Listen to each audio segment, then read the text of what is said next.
কিন্তু একটা কথা আপনাদের বলে যাই, যে যেখানে বসে আছেন, 1 মাস যদি এই কাজটা আপনার করতে পারেন, আপনার জীবন ধন্য হয়ে যাবে। বহুজন বলেছেন, প্রদীপবাবু আপনার কথাগুলো মানার পর আমার জীবন সুন্দর হয়ে গেছে, আমি পাই টু পাই মেনে নিয়েছি, আমার জীবন সুন্দর। বললাম, বাবা এটা আমার কথা নয়, কথাটা কার? বড় বড় মহাজনদের কথা, শুধু মুখস্থ করে বলি মাত্র। এগুলো বড় বড় মহাজনদের কথা। যারা জানে না তারা অন্য মন্তব্য করে, যারা জানে, জ্ঞান যাদের আছে তাদের লাভ আছে। আপনি রাত্রিবেলায় শোবেন, খুব মাথায় রাখুন, কতগুলো নিয়ম আপনাদের বলে দিই, কাল থেকে ব্যবহার করুন, আপনার জীবন সুন্দর হবে। আপনি আজ থেকে রাত্রি থেকে গিয়ে ব্যবহার করতে পারেন, কেন বলুন তো? না, কাল করে রাবণ স্বর্গের সিঁড়ি বাঁধতে পারে নাই। এই জন্য যা করবেন এখনই করুন, নইলে ঠকতে হবে আপনাকে। আপনার রাত্রিবেলায় শোবেন, মাথায় যখন বালিশটা দেবেন, হরে কৃষ্ণ কৃষ্ণ কৃষ্ণ হরে হরে, হরে রাম রাম রাম হরে হরে। সবাই এই হরিবাসরে শর্ত করে যান, সবার সময় সবাই এই নিয়মগুলো যদি কেউ 1 মাস করতে পারেন, 100% গ্যারান্টি দিচ্ছি আপনার জীবন সুন্দর হবে। আজ রাত্রে থেকে শুরু করুন, হরে কৃষ্ণ কৃষ্ণ কৃষ্ণ হরে হরে, হরে রাম রাম রাম রাম হরে। যতক্ষণ ঘুম না আসছে আপনি এইটাই করুন। যাদের মোবাইল আছে তারা ভজন গান কিংবা ভাগবত পাঠ, ভজন গান অথবা ভাগবত পাঠ শুরু করে দিন। আপনি শুনতে শুনতে ঘুমিয়ে যাবেন, কখনো বুঝতে পারবেন না। এই দিকে তাকাবেন। এবার সকালবেলায় যখন ঘুম থেকে উঠবেন, দেওয়ালে রাধা কৃষ্ণের ছবি রাখুন আর না রাখুন, নিজের হাতটাকে দর্শন করবেন। সবাই সকালবেলায় ঘুম থেকে উঠে হাতটাকে দর্শন করবেন। কেন দর্শন করবেন? করাগ্গে বসতে লক্ষ্মী, করমূলে তু সরস্বতী, কর মধ্যে গোবিন্দম, প্রভাতে কর দর্শনম। তার মানে কি? করাগ্গে বসতে লক্ষ্মী, এখানে মা লক্ষ্মী থাকে, করমূলে তু সরস্বতী, এখানে সরস্বতী থাকে, কর মধ্যে গোবিন্দম, প্রভাতে কর দর্শনম। সকালবেলায় ঘুম থেকে উঠে যে নিজের করটাকে দর্শন করে, শুনে নিন, ঘুম থেকে উঠবেন, আপনি চোখটাকে 3 বার হরে কৃষ্ণ হরে, যদি পরিপূর্ণ না বলতে পারেন, হরে কৃষ্ণ হরে কৃষ্ণ, নিজের হাতটাকে দর্শন করবেন, মাথায় ঠেকাবেন। একবারে শাস্ত্র পরিষ্কার করে বলছে এইটার মধ্যে কৃষ্ণ পাওয়া যায়। প্রত্যেক দিন আপনি 1 মাস করুন, আপনার জীবন পরিবর্তন না হলে আমাকে ফোন করে জানাবেন। প্রতি 1 মাস করুন, 1 মাস। এবার আপনি যখন বিছানাতেই বসে থাকবেন, সময় যদি না থাকে, গুরু মন্ত্রটা ওইখানেই ভজন করুন, যদি সময় না থাকে। আর সময় থাকলে স্নান করে করুন আপনার, আর তাই সময় না থাকলে ওখানে মন্ত্র করুন। বলবেন, আরে বাবা ওই বিছানা অপবিত্র জায়গা, ওখানে মন্ত্র ভজন করা যায়? মহাপ্রভু বলেছেন, খাইতে শুইতে যথা তথা সব জায়গায় হরিনাম করা যায়। গঙ্গা জল যেমন সর্বত্র পবিত্র, হরিনাম সবসময় পবিত্র। পায়খানায় বাথরুমে গেছেন, হঠাৎ আপনার বুকে যন্ত্রণা হয়েছে, আপনি কাউকে ডাকতে পারছেন না, হরে কৃষ্ণ করতে করতে মরে যান। মৃত্যুকালে কেউ যদি ভগবানের নাম করতে করতে মরে, তার নাকি বৈকুণ্ঠ প্রাপ্ত হয়ে যায়। ওই জন্য খাইতে শুইতে যথাযথ হরিনাম করা যায়। বিছানা থেকে যখন পাটা নামাবেন, ডান পাটা পুরুষ মানুষ আগে নামাবে, বাঁ পা নারী আগে নামাবে। লক্ষ্য করুন, যে মাটিতে পাটা নামাবেন, সেই মাটিতে পাটা নামানোর আগে আপনি সেই মাটিকে একবার প্রণাম করবেন। এই মাটিতে কৃষ্ণের জন্ম, এই মাটিতে রামের জন্ম, এই মাটিতে নিতাইয়ের জন্ম, এই মাটিতে গৌরের জন্ম। যদি এই মাটিকে প্রণাম করে আপনি নামতে পারেন, আপনি শুধু এই কয়েকটা কাজ প্রতিদিন সকালে করুন, আপনার জীবন সুন্দর হয়ে যাবে। অনেকে দেখবেন, আমাদের একটা স্বভাব কি বলুন তো, মুসলিম ছেলেদের দেখবেন, ছোট ছোট ছেলেগুলো 8-10 বছর বয়স হয়, মাকে বলে, মা আমি রোজা রাখবো। তখন মা বলে, বাহ বাহ, আল্লাহর কি কৃপারে তুই রোজা রাখবি, রাখ রাখ। আর আমাদের ছেলেরা যদি বলে, 8-9 বছর 10 বছরের ছেলে তার মাকে বলে, মা তুমি একাদশী করেছো, আজকে ফল খাচ্ছ, আমিও তোমার সঙ্গে খাবো। ডাক্তার বলেছে না, খালি পেটে থাকতে বারণ করেছে, মরবি, সেই বুড়ো বয়সে করবি, এখন কি সব পাকামো পেয়ে গেছিস সব নাকি? ধ্বংসটা কারা ডেকে আনছে একটু হিসাব করবেন আমার কথাগুলো। আমি যেগুলো বলছি সত্যি না ভুল, এগুলো একটু মেনে নেবেন। এই জন্য তো ধ্বংসের পথে আমরা যাচ্ছি। আমরা তো ছেলেদের ধর্ম শেখাতে চাই না, আমরা টাকা রোজগার করার মেশিন তৈরি করি। আর টাকা রোজগার করার মেশিন তৈরি করতে গিয়ে নিতাই গৌর হরিবোল হয়ে গেছে। তবে একটা কথা বলে রাখি, কলিযুগের মানুষের প্রতি একটু সাবধান থাকবেন সবাই। আস্তে আস্তে বসো বাবা। কলিযুগের মানুষের প্রতি একটু সাবধান থাকবেন। মহাভারত যদি আপনারা ঘাটেন, তাহলে যুধিষ্ঠির মহারাজ একদিন রাস্তা দিয়ে পেরিয়ে যাচ্ছে, দেখতে পাচ্ছে একটা হাতি। কিন্তু হাতিটা দেখতে পেল তার একটা লেজ রয়েছে, 4টে পা রয়েছে, হ্যাঁ 2টো চোখ রয়েছে, 2টো কান রয়েছে। আশ্চর্য ব্যাপার, হাতিটার 2টো সুঁড়, এইদিকে হাতিটার 2টো মুখ। তো কৃষ্ণ জিজ্ঞেস করলো, এ যুধিষ্ঠির মহারাজ, এ কি বাবা তুমি মন খারাপ করে বসে আছো কেন? বলে হাতি দেখলাম। তাতে কি হয়েছে? বলে বাপের কালে এরকম হাতি দেখিনি। বলে কেন?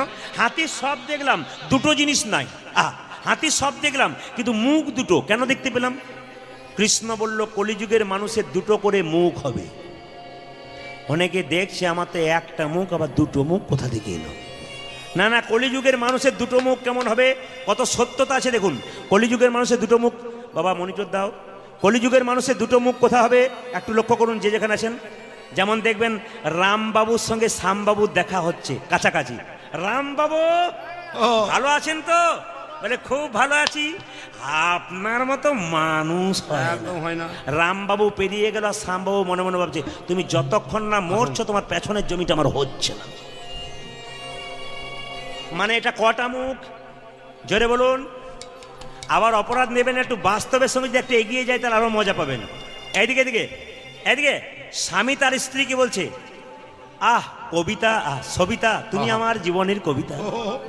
দেখবেন বলে কি বলে বলুন তো, সবিতা তুমি আমার জীবনের কবিতা, তোমার মতো সুন্দরী ছাড়া আর কেউ হয় না পৃথিবীতে। তোমার ও দেখতে কালো, ও মনে হচ্ছে কেউ তোমাকে সুন্দর বলে না। ও তখন আয়নাতে ভালো করে দেখছে, কি সুন্দর লাগছে নাকি ও দেখছে।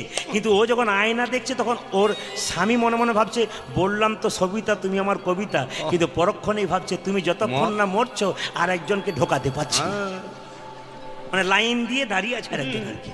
না, নিবেদন আপনাদের সামনে কলিযুগের মানুষের দুটো করে মুখ। একবারে মানে অতীব সত্য কথাটা বাস্তবের সঙ্গে মিলিয়ে দিলাম।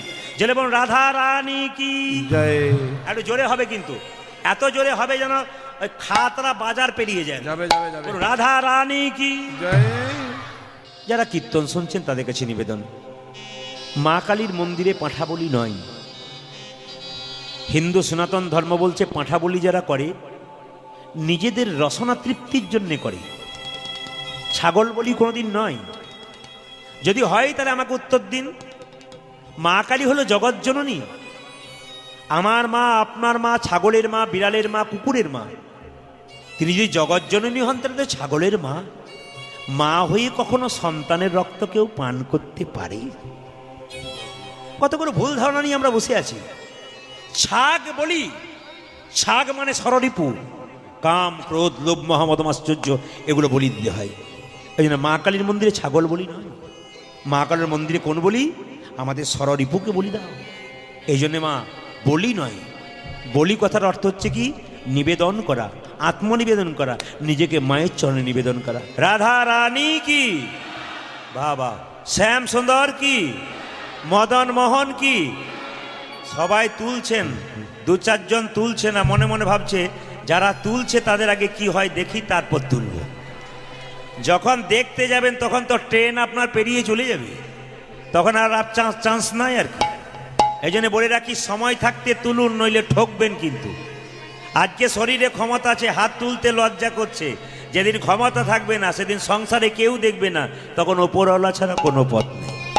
যদি ভাবতে হয় তা আগে থেকে ভাবুন। শরীরে ক্ষমতা থাকতে ব্যাংকে টাকা জমা দিলে বেশি বয়সে রোজগার করতে হবে না, বসে বসে খাবেন। আর যদি আপনি বয়সকালে নিতাই গরুর জমা যদি না দেন, চেয়ে চেয়ে বেড়াতে হবে দরজায় দরজায়। হরিনাম করবেন এখন থেকে, বজ্রপাত হবে, আপনার মাথায় পড়বে না। হরিনাম শুনলে তিনটে লাভ হয়। প্রশ্ন করবেন কি কি? ত্রিতাপ জ্বালা দূর হয়। প্রথম জ্বালা কি? আদি ভৌতিক, আদি দৈবিক, আদি আধ্যাত্মিক। আদি ভৌতিক মানে কি? কুকুরে কামড়ালে একটা রোগ হয়, রোগটার নাম জলাতঙ্ক। যিনি কৃষ্ণ কথা হরিকথা বলেন, কৃষ্ণ কথা হরিকথা শোনেন, তাকে পাগলা কুকুরে কামড়ালে তার শরীরে কোনদিন বিষ লাগে না। কেন? অমৃতময় ভগবানের নাম, অমৃত নাম করতে করতে গোটা শরীরটা অমৃত হয়ে যায়, তখন তার শরীরে পাগলা কুকুরে বিষ লাগে না। আর দু নম্বরটা কি? আদি দৈবিক। রাস্তা দিয়ে পেরিয়ে যাচ্ছেন, চোখে দেখতে পান না, পায়ে হাঁটতে পাচ্ছেন না, বয়স হয়ে গেছে, কানে শুনতে পাচ্ছেন না, হাজার দিকে বজ্রপাত হবে কিন্তু আপনার মাথায় বজ্রপাত হবে না। কেন? ওই যে আপনি আগে থেকে হরিনাম বলে রেখে দিয়েছেন। আর তিন নম্বর উপকারটা কি? আদি আধ্যাত্মিক মানে কি? শরীরের মধ্যে কঠিন কঠিন রোগ। যারা কৃষ্ণ কথা হরিকথা বলেন তাদের মায়েরা কিছু মনে করবেন না, সংসারে যতক্ষণ দিচ্ছেন সংসার আপনাকে ভালোবাসছে। আপনি দেওয়া বন্ধ করুন, দেখুন সংসার আপনাকে ভালোবাসবে না। 10 দিন সেবা করবে, তারপর বলবে এবার গেলেই বাঁচি। দাদা ভাইরা দেখবেন, যদি আপনার বাচ্চা ছেলে বাড়িতে থাকে, একটা লজেন্স প্রত্যেক দিন বাচ্চাকে ক্যাডবেরি নিয়ে যাবেন। 10 দিন নিয়ে যাবেন না, বাচ্চা বাবা বলা বন্ধ করে দেবে। এ সংসার শুধু চাই, দিলে ভালো, না দিলে নিতাই গৌর হরি বল। আপনি কি ভাবছেন? করোনার সময় দেখেছেন তো, ওপর তলায় বাস করতো যার করোনা হয়েছে, সে নিচু তলায় দড়ি করে তার থালাটাকে পাঠাতো, ভাত পাঠিয়ে দে, ছবি না একবারে ওপরে পাঠিয়ে দিত। কেন? যদি কিছু হয়ে যায়। সেই দিনই বুঝতে পেরেছেন কে কার আপন। যদি হয়ে যায় কেন সঙ্গে যাব, আমার যাবার দরকার নাই। না না, তাহলে কি সংসার করবেন না? আপনি সংসার করবেন, কিন্তু আসল সারটাকে বুঝবেন। সং মানে সাজা, মা সাজা, বাবা সাজা, কাকা সাজা, কাকি সাজা। সার মানে কি? ভগবান শ্রীকৃষ্ণের চরণ। সংসারে থাকা মানে সমস্ত দায় দায়িত্ব, যে যে পদে আছেন সব কিছু করবেন, কিন্তু ভগবানকে স্মরণ করে যদি কেউ করেন, তাহলে কিন্তু তিনি আপনাকে সঠিক পথে নিয়ে যাবেন। আর যদি নিজেই মনে করেন আমি ভগবান, তাহলে নিতাই গৌর হরিবল হওয়ার চান্স কিন্তু আপনার আছে। আপনি অ্যাপেলো চেন্নাই চলে যান, বড় বড় ডাক্তারকে দেখান, দেখবেন ডাক্তারবাবুর টেবিলে ভগবান কৃষ্ণের ছবিটা রাখা আছে, তুলসী পাতা দেওয়া আছে। লন্ডন ফেরত, আমেরিকা ফেরত ডাক্তারগুলো ভগবানকে ভজনা করছে, তারপর চিকিৎসা করছে। আর লজ্জা লাগা আমাদের উচিত। একটা MA পাস করলে হরিবোল বলতে আমাদের লজ্জা। ওদের থেকে শিখতে হয়। একজন বিখ্যাত বিজ্ঞানী ছিলেন আইনস্টাইন, চিরকাল নিরামিষ খেয়ে গেছেন, ওকে দেখে শিখতে হবে উনি কত বড় ভক্ত ছিলেন। আবার দেখতে হবে আইজাক নিউটন, এত বড় বিজ্ঞানী কিন্তু ভগবানকে বিশ্বাস করতেন। খুব সাধারণ মানুষ ভগবানকে বিশ্বাস করে, আর খুব উচ্চ মার্গের মানুষ ভগবানকে বিশ্বাস করে, আর মাঝখানে যেটা দোনা মোনা হয়ে আছে তাদেরই বড় গন্ডগোল। কেন বলুন তো? ঈশ্বর বিশ্বাস করতে খুব কষ্ট। কেন? আমরা এতে ঈশ্বর, আর ঈশ্বর কি দেখবেন এরকম একটা ভাব জন্মে। এই ভাব যার হলো, তার নিতাই গৌর হরিবোল হয়ে গেল। এই জন্যে না না না, ঈশ্বর কি করে বলুন তো? দিয়ে ধন দেখে মন, কেড়ে নিতে কতক্ষণ। আর সোনার কলসি যতই দামি হোক না কেন, একজনের কাছে মাথা নিচু করতে হয়। কার কাছে? গ্লাসের কাছে। আপনি কয়েকশো কোটি টাকার মালিক হন, যদি বৈষ্ণবের চরণে মাথা নিচু না করতে পারেন, আপনার কোনো দাম। ভগবানকে সংসারে পাওয়া যায় না, সংসারের বাইরে পাওয়া যায়। একটু জোরে বলবেন। সংসারে পায়, সংসারের বাইরে। সংসার না সংসারের বাইরে, জোরে বলুন। যে ঘুমাচ্ছে সে বলুন। যে সংসারে পাওয়া যায় নাকি? সংসারের বাইরে পাওয়া যায় না। দাদা ভাইরা যারা কীর্তন শুনছেন, সব চাইতে ভালো লাগছে এটাই যে আপনারা ফাঁকা আকাশের নিচে আসেন, যেটা আমরা দেখতে পাই মেদিনীপুরে। মানে আমাদের গানগুলো প্রায় জায়গাতে ফুটবল মাঠে হয়, প্রায় জায়গাতে। ও দিদিকে বললাম এই জায়গাতে হবে তো, বলে গোবিন্দ যা দিয়েছে তাই হোক, অসুবিধা কিছু নেই। তো ফুটবল গ্রাউন্ডে সব জায়গাতে হয়, চারিদিকে ঘুরে দেখতে পাই। অনেক দূরের মানুষগুলো কিন্তু সবাই দেখতে পাচ্ছে না, শুধু আমাকে দেখতে পাচ্ছে ছবির মতো। যারা সামনে আছেন তারা দেখতে পাচ্ছেন। ভোজবাড়িতে যারা আগে আসবে তারা তো পাতা আগেই পাবে, এটা ঠিক কথা। আপনারা যারা আগে বসে আছেন, একটা কথা বলি, সংসারে ভগবানকে পাওয়া যায় না, সংসারে বাইরে পাওয়া যায় তত্ত্বগুলো।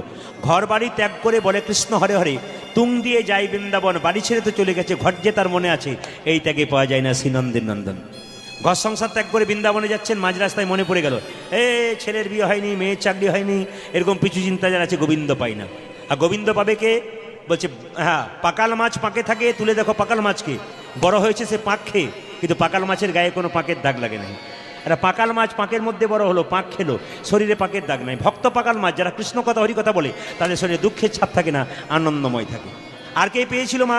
সীতার বাবা জনক রাজা।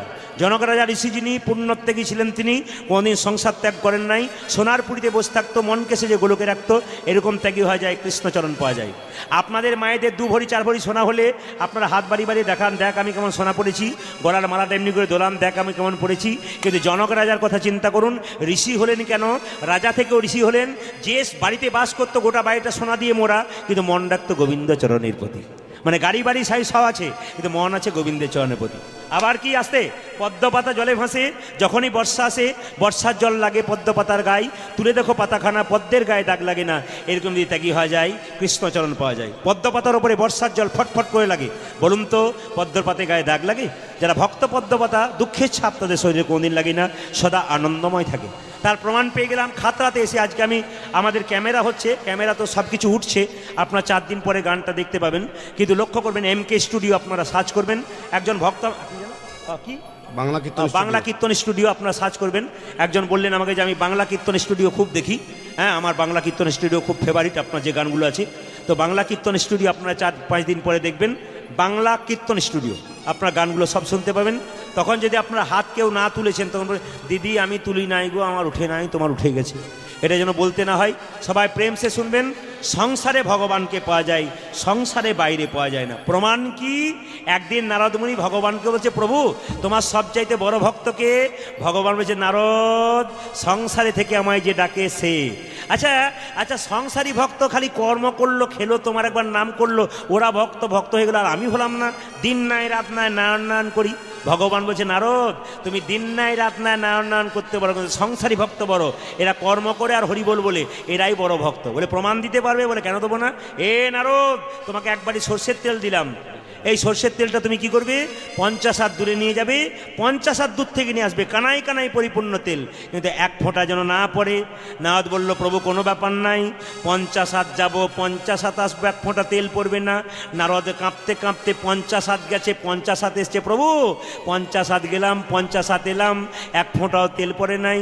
ভগবান বলছে, নারদ তুমি যে 50 হাত এলে, 50 হাত গেলে, আমার কথা কবার বলেছিলে? বলছে, এক বাটি তেলের কথা ভাবতে ভাবতে তোমার কথা ভুলে গিয়েছিলাম। তুমি তো এক বাটি তেলের কথা ভাবতে ভাবতে আমার কথা ভুলে গিয়েছিলে। একজন সংসারী ভক্ত তেলের কথা ভাবে, ডালের কথা ভাবে, চালের কথা ভাবে, আর তারপর আমার কথা ভাবে। সবচাইতে বড় ভক্ত এরাই। বলে না, বিদ্যাসাগরে পড়াশোনার জন্য লাইট ছিল না ঘরে, কোথায় পড়েছিল? ল্যাম্পপোস্টের নিচে। আরে ইচ্ছা থাকলে উপায়। অনেকে জিজ্ঞেস করায়, দাদা কীর্তন, যেমন খাতড়াতে কীর্তন হলো কাল সকালে, যারা আসে নাই জিজ্ঞেস করেন, দাদা খাতড়াতে কীর্তন শুনতে যায় না? আর বলবেন না, সময় নাই দাদা, একবারে সময় নাই। আবার অনেকে বলে, সংসার করেছি, আমাদের আবার কীর্তন। সত্যি কি সংসার করেছেন? জোরে বলুন হ্যাঁ না না। আচ্ছা, কে কে সংসার করেছেন হাত তুলুন তো।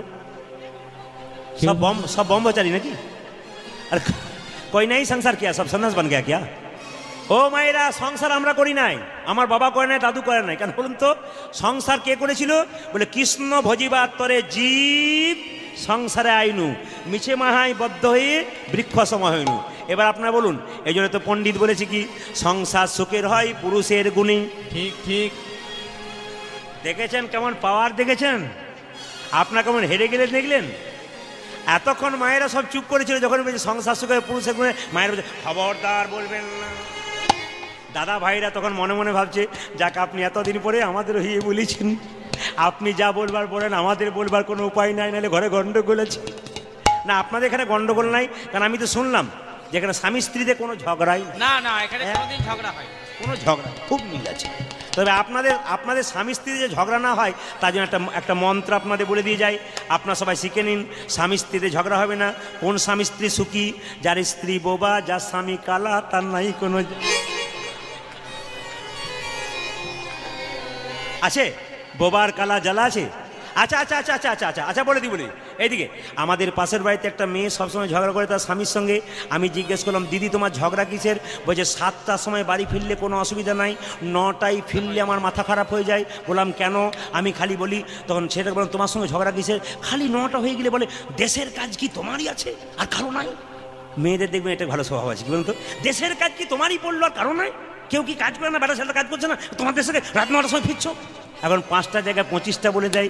আমরা তোমাদের ঝগড়া হবে না? বলছে ঝগড়া হবে না? বলে মন্ত্র বলে দাও প্রদীপবাবু। আমি মন্ত্র জানি না, পাশের গ্রামের সাধু বাবা এসছে, ওর কাছে যাও, মন্ত্র বলে দেবে। তখন সাধু বাবার কাছে গেছে, দুজনে সকালবেলায় স্নান করে। সাধু বাবা তো অন্তর্যামী, সব জানতে পেরেছে। মেয়েটাকে জিজ্ঞেস করছে, কি হয়েছে মা? তখন মেয়েটি বলছে, আর বলবেন না বাবা, দুজনে এসেছি, খালি খটর বটর লেগেই আছি। তখন সঙ্গে সঙ্গে সাধু বাবা জিজ্ঞেস করছে, কে বেশি ঝগড়া করে? তখন মেয়েটি বলছে, কে আবার? তখন ছেলেটিকে, কীর্তনে যে কি মজা আছে, যত রাত বাড়বে তত। তবে দাদা ভাইয়ের মাইকটা ভালো খারাপ না, চালাচ্ছিল, একটু গন্ডগোল করছিল মাঝে মাঝে। এখন আবার লাইন এসেছে, ঈশ্বরের কাছে প্রার্থনা করুন আরও ভালো যেন হয়। মাইক সেটটা খুব ভালো, কিন্তু আপনার চালনদার যে মানে গাড়িটা খুব নতুন হলে তো হবে না, ড্রাইভারটা ভালো হতে হবে, তাহলে দেখবেন গাড়ি আরও ছুটবে। তা আপনার মাইক সেট দারুণ, চালানোটা একজন ভালো লোককে করলে বা আপনি করতে পারলে খুব ভালো হয়। এখন আপনার মোটামুটি হিসাবে এসেছে আর কি, গাড়ি ঠিক চলছে। তবে একটা কথা বলি মায়েরা, এখন যেই না সাধু বাবা বলেছে, তাহলে ছেলেটিকে বলছে কে বেশি ঝগড়া? ছেলে তখন বলছে, কে আবার? সাধু বাবা অন্তর্যামী, তিনি বুঝতে পেরেছেন মেয়েরাই বেশি। এখানে বলছে না, অন্য পশু যেখানে গাইছেন সেখানে বলছে আমরাই বেশি করি। মেয়েরা বলে মেয়েরাই বেশি ঝগড়া করে। তখন ছেলেটি সাধু বাবাকে বলছে, তুই চলে যা, কোনো অসুবিধা নাই, তোর স্ত্রীকে আমি সোজা করে দিচ্ছি। মেয়েটিকে বলছে শোন কোনো ঝগড়া হবে না, আসতে 7টার সময় এলে ঝগড়া হয়, বলে না। 9টায় এলে ঝগড়া হয়, বলে হ্যাঁ। কেন ঝগড়া হয়? এ বললাম 25টা কথা বলে ফেলি আমি। ওই 9টার সময় এলে বলছি যেদিন তোর স্বামী 9টায় আসবে সেদিন মন্ত্রপত জল করে দিলাম, 9টায় দরজায় ধাক্কা দেবে, তোর মাথা খারাপ হয়ে যাবে, তুই জলটা ওইরকম করে ঢালবি, মুখে ভরবি, গিলবিও না ফেলবিও না। কি পুতুল দিদি, বাড়িতে শিখিয়ে দেবেন। ও মায়েরা, তার মানে কি জলটা যখন মুখে ঢোকাবেন তখন এই দেবো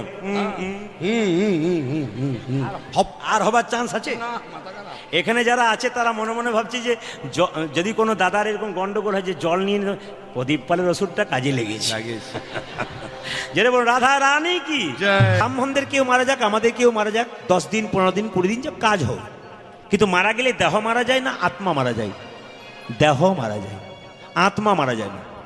যে 3 জনের নিমিত্তে কীর্তন হচ্ছে তারা যে মারা গেলেন তাদের দেহটা চলে গেল, আত্মা কিন্তু আছে। প্রশ্ন করবেন ওনাদের আত্মাটা কোথায় গেল? প্রদীপ বাবু, আপনি যখন মরে যাবেন আপনার আত্মা কোথায় যাবে? আমরা যে এতদিন কীর্তন শুনতে এসেছি আমাদের আত্মা কোথায় যাবে? মাথায় রাখবেন, যারা মারা যায়, আমি মারা যাব, আমার আত্মা কোথায় যাবে? শুনে নিন, মানুষ কুলে জন্ম নিয়ে যারা মানুষের মতো কর্ম করবে পরের জন্মে তারা আবার মানুষ হয়ে জন্ম নেবে। মানুষ কুলে জন্ম নিয়ে কেউ যদি পশুর মতো কর্ম করে তবে তার আবার পশু কুলে জন্ম হয়। মানুষ কুলে জন্ম নিয়ে কেউ যদি মহাপুরুষের মতো কর্ম করে তারা দ্বিতীয় জন্ম হয় না, গোবিন্দ চরণ প্রাপ্ত হয়। প্রশ্ন করবেন কেন? যে ধান সেদ্ধ করলে মাঠে ছড়ালে আর গাছ হয় না, যে দেহ হরিনামে সিদ্ধ হয়ে যায় তার দ্বিতীয় জন্ম হয় না, তার গোবিন্দ চরণে প্রাপ্ত। এই জন্যে বলে রাখি, মানুষ হয়ে জন্মগ্রহণ করেছেন, যদি মানুষের মতো কর্ম করবেন আপনার বিবেক বুদ্ধি থাকবে, আবার আপনি মানুষ হবেন। আর যদি মানুষ কুলে জন্ম নিয়ে আপনি মহাপুরুষের মতো কর্ম করেন, দ্বিতীয় জন্ম হয় না, গোবিন্দচরণ হবে। আর যদি কেউ মানুষে পশুর মতো কর্ম করেন, অসভ্য লোকের মতো কর্ম করেন, আপনার পরের জন্মটা পশুকুলে জন্ম নেবে। 3 নম্বর শুনে নিন, 3 নম্বর বলে দিলাম, এইবার শুনে নিন। আপনি যে কর্ম করলেন ভালো না খারাপ সেটা যাবে কি করে? আপনার মৃত্যুর পর পুষ্পের গন্ধ যেমন বাতাসে ছড়ায়, আত্মার কর্মফল আত্মা সঙ্গে সঙ্গে নিয়ে যায়। আপনি মারা গেলেন, আপনি নরকে গেলেন না স্বর্গে গেলেন, আপনাকে দেখলেই বুঝে নেব। কে বলল? ডক্টর পঞ্চানন ভট্টাচার্য একটা বই আছে জগত আমি, তাতে পরিষ্কার করে বলেছে মানুষ মারা গেলে স্বর্গে যাবে না নরকে দেবে, তাকে দেখলেই বুঝবেন। কি করে বুঝবেন? দেখবেন অনেকে মারা যায়, মৃত্যুর সময় মুখটা বিভৎস হয়ে যায়, বিকৃত হয়ে যায়। অনেক মেয়েরা দেখতে যায়, কি বলে, বাবা দেখতে গেছিলাম গো, এমন মুখ দেখলাম, 4 দিন ঘুম হয় নাই দিদি, ভয়ে ঘুমাচ্ছিলাম না, খালি মুখটা মনে পড়ছিল। 100% গ্যারান্টি দিচ্ছে উনি নরকে যাচ্ছেন। আপনার মৃত্যুর পর যদি আপনার মুখটা মনে হয় ঘুমাচ্ছে, অনেকে বলে না আহ যেন মনে নাই গো, দেখলাম ঘুমাচ্ছে, ইনি যাচ্ছেন স্বর্গে। তা স্বর্গ নরক কোথায়? আপনার মৃত্যুতে।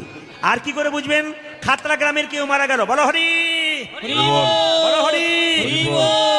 এখন নিয়ে যেতে যেতে কেউ যদি বললো আহারে ওই লোকটা মরে গেল গো, খুব কৃষ্ণ ভক্ত ছিল, খুব ভালো ছিল, খুব ভালো মানুষ ছিল, জানবেন ইনি যাচ্ছেন স্বর্গে। কেন?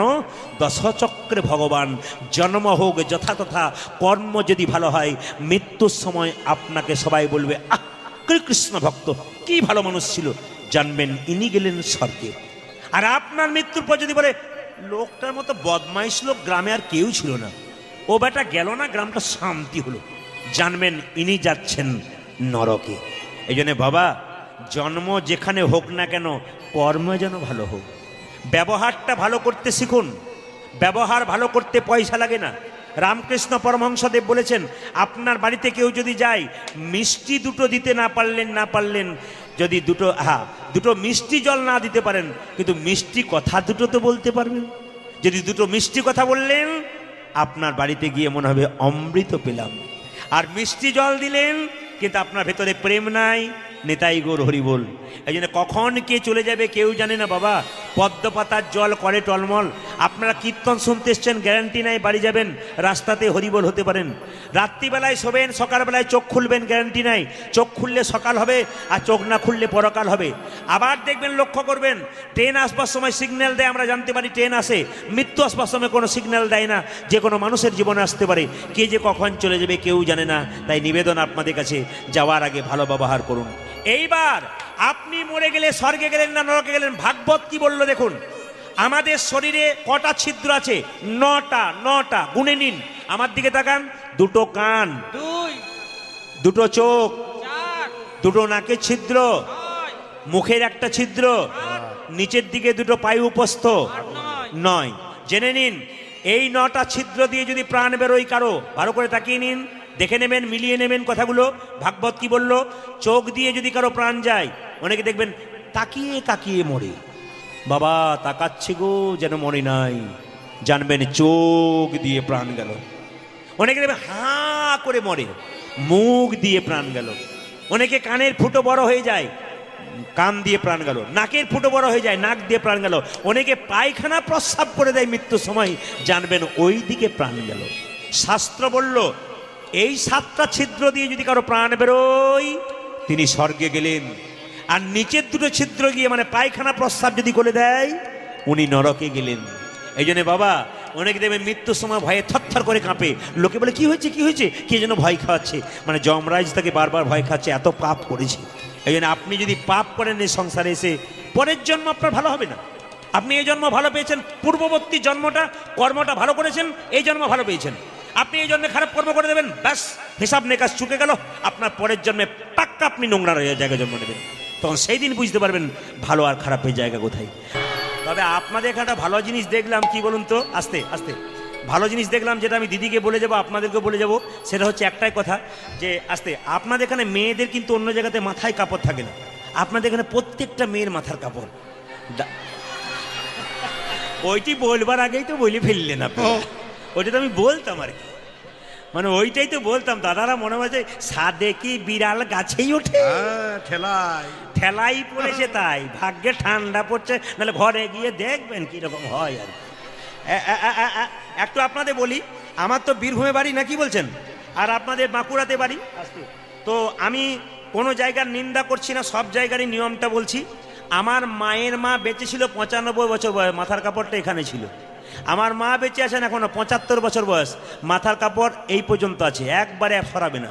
আমার কাকিমা বেঁচে আছেন, সত্যি সত্যি কোথায় গেল, খোঁপা মানে বাম্পার পর্যন্ত গেল। এখন যারা বাড়িতে এসছে, বাম্পার টাম্পার কিছু নাই, হাইওয়ে রোড হয়ে গেছে।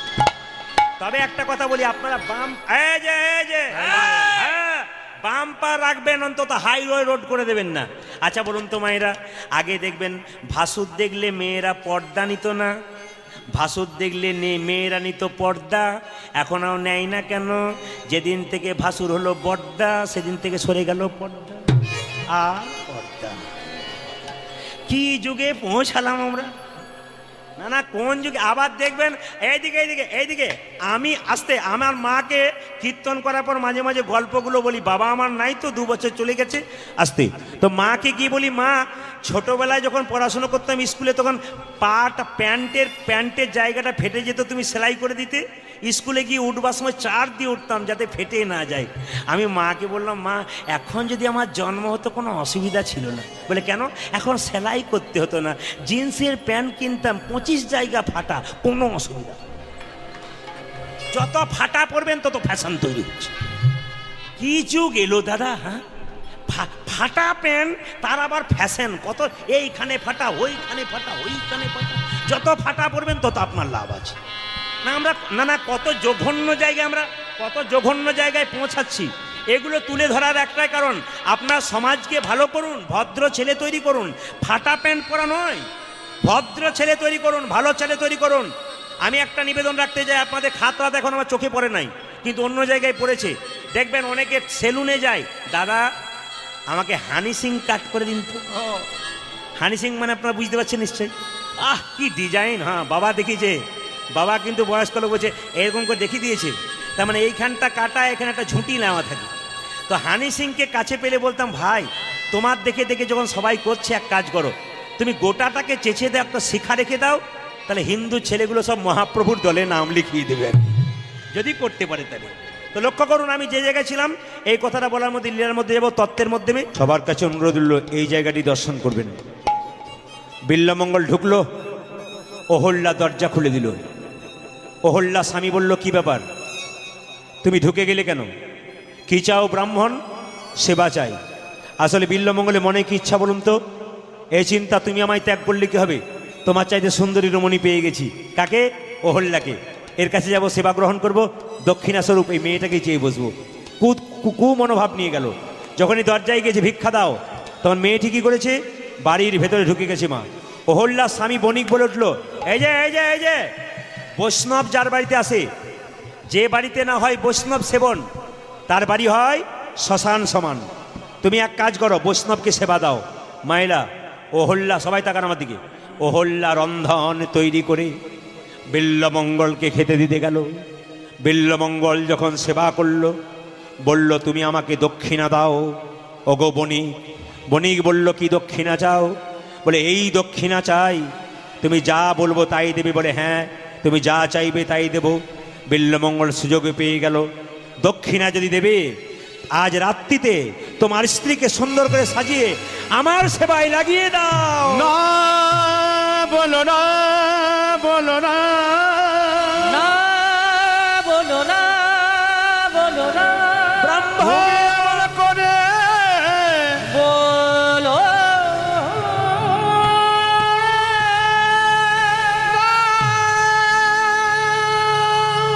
চমকে গেল। অহল্যা বাড়ির ভেতর গিয়ে নারায়ণের মন্দিরের সামনে কেঁদে কেঁদে বলছে, প্রভু, আমার মায়ের কোলে যখন জন্ম নিয়েছিলাম আমার মৃত্যু হলো না কেন? আমি যদি মরে যেতাম তবে আমার ভালো হতো। কারণ এমন কথা শোনার আগে পর পুরুষকে আমার শরীরটা দেবো কি করে? ও যতই ব্রাহ্মণ হোক আর যাই হোক না কেন, আমি কি করে আমার দেহটাকে আমার স্বামীর কাছ থেকে নিয়ে গিয়ে বিলিয়ে দেবো? না, আমি পারবো না। যখন এইভাবে কাঁদছে, তখন ব্রাহ্মণ অহল্যার স্বামীকে বলেছে যে, তোমার স্ত্রী সুন্দর করে সে যে আমার কাছে না আসে, তার স্মৃতির সিঁদুর থাকবে না, হাতের শাখা থাকবে না, তুমি ভস্ম হয়ে যাবে। অহল্যা শুনতে পেয়ে ছুটে এসে স্বামীকে বলল, স্বামী, আমি তো নারী, একজন নারী হয়ে কি করে পুরুষকে কথা বলতে পারে? কিন্তু মেয়েদের সব চাইতে দামি হলো স্মৃতির সিঁদুর, হাতের শাখা, হাতের নোয়া। একটা সতী নারীর 5টা পতি থাকে মা। স্মৃতির সিঁদুর শিবের রক্ত থেকে তৈরি হলো, হাতের শাখা শঙ্কচূড়ের শরীর থেকে তৈরি হলো, হাতের নোয়া লোহাসুরের শরীর থেকে তৈরি হলো, আর নিজপতি আর পরমপতি 5টা পতি আমাদের আছে। মায়েরা স্মৃতির সিঁদুর 5টা জায়গায় লাগাতে পারেন। একটা স্মৃতিতে, একটা টিপ নিচ্ছেন ওখানে, একটা কণ্ঠে, একটা শাখাতে, একটা কাপড়ের কোণে। এই 5 জায়গায় সিঁদুর লাগাতে হয়। আমার সিঁদুর যদি চলে যায় তাহলে তুমি তো চলে যাবে স্বামী, বলো আমি এখন কি করব? অহল্যার স্বামী বলে উঠল, তুমি যদি রাজি থাকো তবে ব্রাহ্মণের সেবায় তোমাকে লাগিয়ে দেব।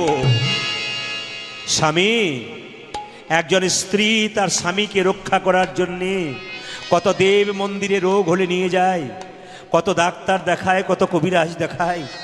আমার স্বামী চলে যাবে, আমি বিধবা হয়ে থাকবো, তা চাই না। তুমি যদি অনুমতি দাও তবে আজকের রাত্রিতে ব্রাহ্মণের সেবায় লেগে আমার দেহটাকে বিসর্জন দিয়ে আমার স্মৃতির সিঁদুর রক্ষা করতে চাই, আমাকে সাজিয়ে দাও। স্বামী হয়ে স্ত্রীকে সাজাচ্ছে, স্মৃতিতে সিঁদুর পরাইয়ে দিল,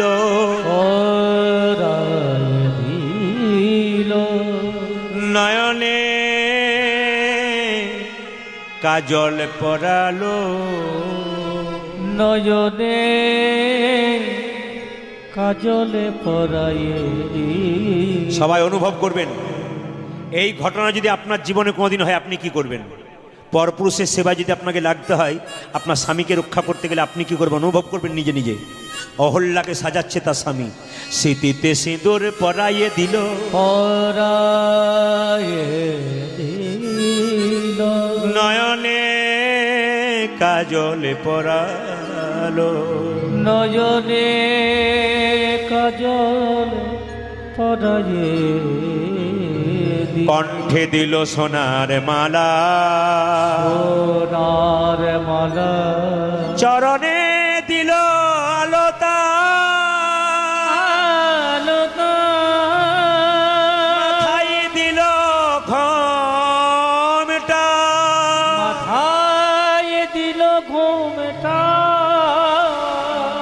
মায়েরা, অহল্যাকে যখন তার স্বামী ব্রাহ্মণ বিল্বমঙ্গলের কাছে সেবায় প্রেম বিল্বমঙ্গলের সেবায় যখন লাগানোর জন্য নিয়ে যাচ্ছে, যেই না দরজার ভেতরে ঢুকিয়ে দিয়েছে অমনি চমকে গেল স্বামী।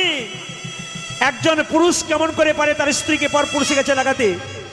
পরক্ষণেই মনে মনে ভাবলো, আমি যদি সেবায় না লাগি আমার হাতে শাঁখা স্মৃতি সিঁদুর কিছু থাকবে না।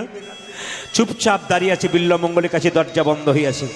আচ্ছা মায়েরা, পাঁঠা বলি দেখেছেন মন্দিরে? যখন বাঁধা থাকে কিচ্ছু হয় না, যখন তাকে স্নান করায় তখন কিছু হয় না, যখন সিঁদুরটা লাগিয়ে দেয় মায়ের মাথাটা নিচু করে দেয়, ও বুঝে নেয় আমি আজ সেবায় লাগলাম। অহল্যা যখন চলে গেছে, অহল্যা চুপচাপ মাথা নিচু করে, আমার দিকে তাকাবেন সবাই, মাথা নিচু করে দাঁড়িয়ে আছে। বিল্বমঙ্গল মনে মনে ভাবছে, বা বা বা এ এ চিন্তা, এ তোমার চাইতে সুন্দরী রমণী আমি কাছে পেয়ে গেছি, তোমায় ভুলে গেলাম, এই দেখো একে গ্রহণ করব। তখনও কিন্তু বিল্বমঙ্গল অহল্যার দিকে তাকায় নাই, মাথা নিচু করে আছে। অহল্যা বলে উঠল, ঠাকুর ঠাকুর এদিক ওদিক তাকাচ্ছ কেন? আমার দিকে তাকাও, আমি আমি তোমার সেবায় লাগতে এসেছি, আমার দিকে তাকাও, আমার দিকে তাকাও, আমার দিকে তাকাও, আমার দিকে তাকাও, আমার দিকে তাকাও। যেই না বিল্বমঙ্গল তাকাতে গেছে অহল্যার দিকে, অমনি চমকে গেছে। কি বলুন তো? বিল্বমঙ্গল মনে মনে ভাবছে, ছোটবেলায় আমার মা মরে গেছে, তো তোমার মুখটাকে দেখে আমার মরা মায়ের মুখটা মনে পড়ে গেল।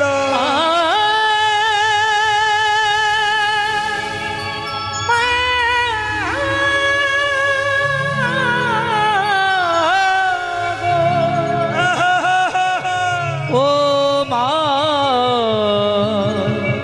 জননী,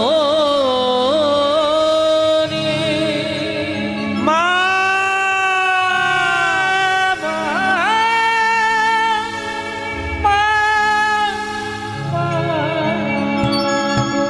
সবাই তাকান।